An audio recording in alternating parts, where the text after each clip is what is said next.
রাসূলুল্লাহ সাল্লাল্লাহু আলাইহি ওয়াসাল্লাম বলেছেন, যে রাসূল সাল্লাল্লাহু আলাইহি ওয়াসাল্লাম কুরআন শিক্ষা গ্রহণকারী ও শিক্ষা দানকারীকে সর্বোত্তম মানুষ বলে আখ্যায়িত করেছেন।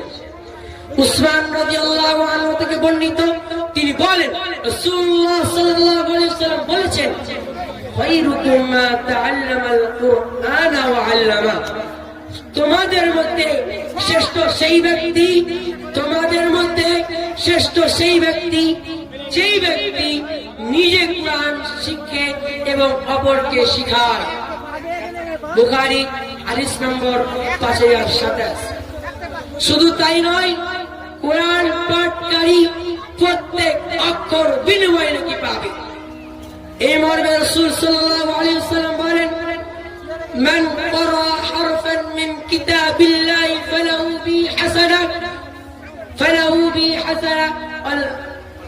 ওয়াল হাসানাতু বিআশরি আমসালিহা। যে ব্যক্তি পবিত্র কুরআনের একটি অক্ষর পাঠ করবে, সেই ব্যক্তি একটি নেকির অধিকারী হবে, আর প্রতিটি নেকি 10টি নেকির সমান।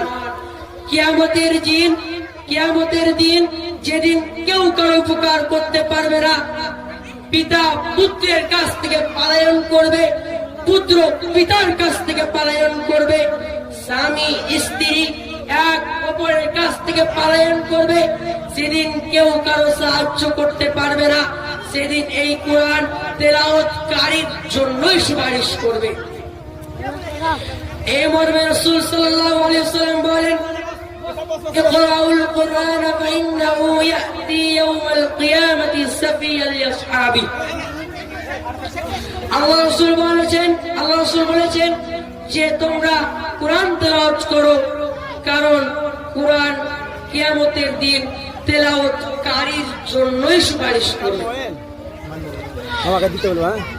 আজকে সারা পৃথিবীতে অশান্তির দাবানলে দাউ দাউ করে আগুন জ্বলছে। সংসারে অশান্তি, সমাজে অশান্তি, দেশে অশান্তি বিরাজ করছে। কোথাও শান্তি খুঁজে পাওয়া যাচ্ছে না। এর মূল কারণ হচ্ছে কুরআনকে পরিত্যাগ করা।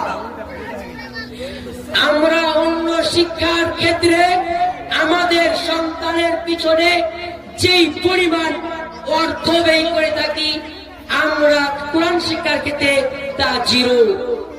আমরা নিজেরা কুরআন শিক্ষা করি না এবং আমাদের সন্তানদের কুরআন শিক্ষা দিই না।